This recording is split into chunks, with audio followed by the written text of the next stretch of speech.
What's up, good people? Mark Holmes here, and as always, I want to say thank you all for watching, commenting, subscribing, and being part of the Joe Boo Sports Report. Without you guys, as well as you ladies, you know that this literally does not work. I hope everybody's having a great Thirsty Thursday. It's almost lunchtime here, and you know the week number 7 starts tonight.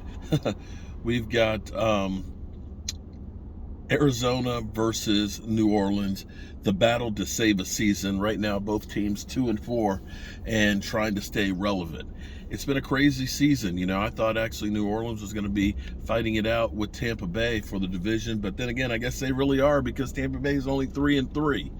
For us, we have an opportunity to get some separation from the lower class of games.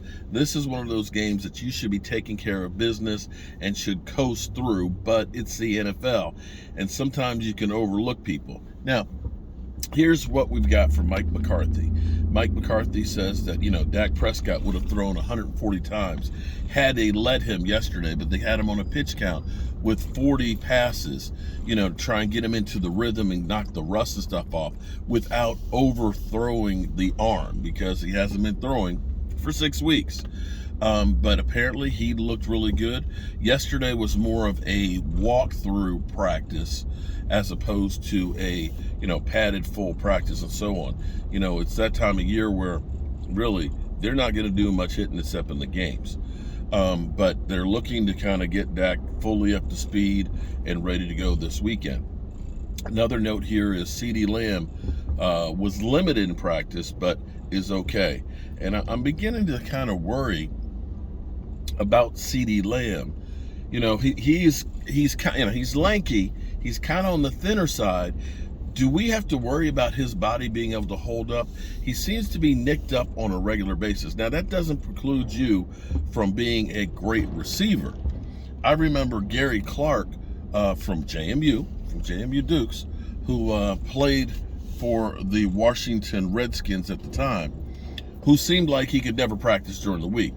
But come Sundays, he was an absolute positive beast. And so, some guys are practice players, some guys are just gamers, and Gary Clark was a gamer. But I am worried about durability with Ceedee Lamb, taking the shots that he does, and it's constantly seeming to be, a little nick here and a nick there for the Cowboys. Now, my thought here, or my question here is, because we had Cooper Rush had been a godsend. The fact that we ended up being 4-1 with Cooper Rush, to me, is still freaking amazing. I don't know where the in rush we trust crowds went, or rush hour and so on. It's just amazing how quickly people will turn on you after a bad half or a bad game. But be that as it may, you have to feel great where we are right now. Be honest. Everybody be honest. Everybody thought the season was over. Let's be clear. We thought the season was going to be over after what we saw in week 1. Now, Dak gets back.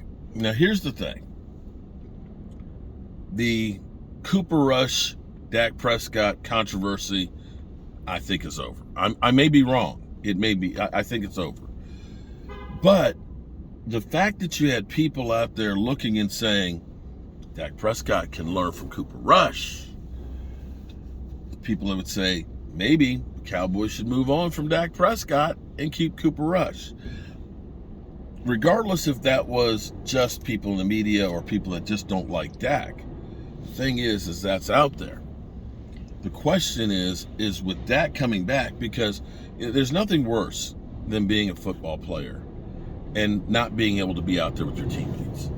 I remember my senior year in high school when the last preseason game, I tore my ACL.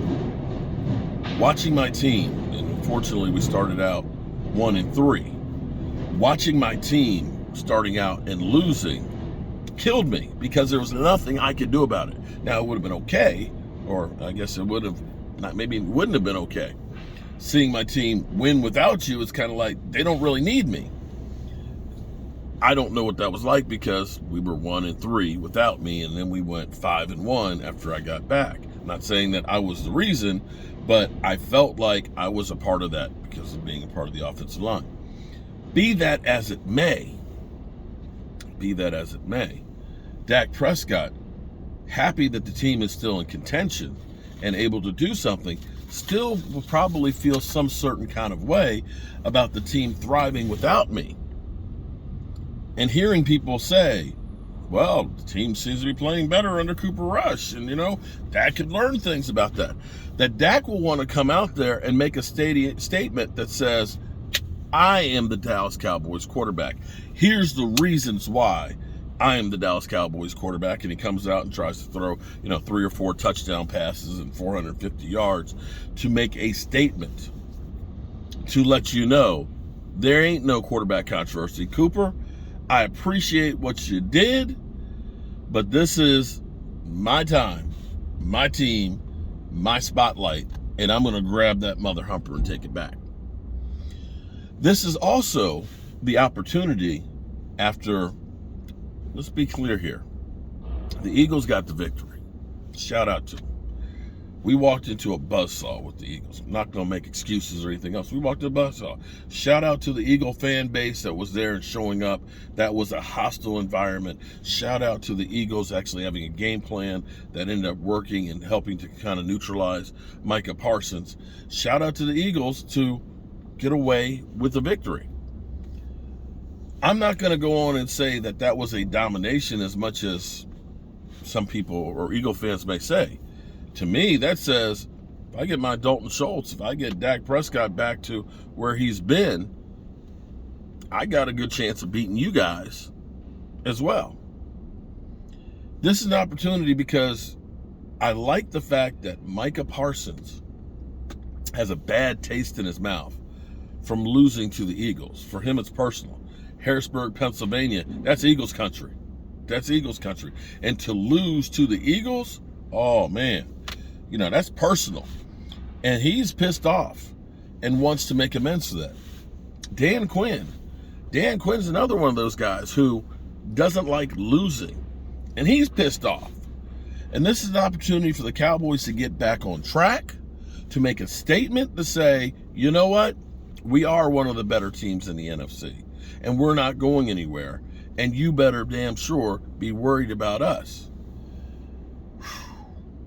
We got so many things that are going on with the Cowboys. We have players that are actually coming back. And this is the thing that you start really looking at and saying, maybe we're in a good position after all. Terrell Basham is chomping at the bit to be put back onto the roster. And it's a matter of where's he going to go. James Washington, his clock is probably going to start ticking soon too to get him on the field. And Tyron Smith, Tyrannosaurus, is getting closer to being back on the field. So adding that kind of firepower to the team, hey, and Dak Prescott, woo, hey, got to run in Home Depot and get some shit.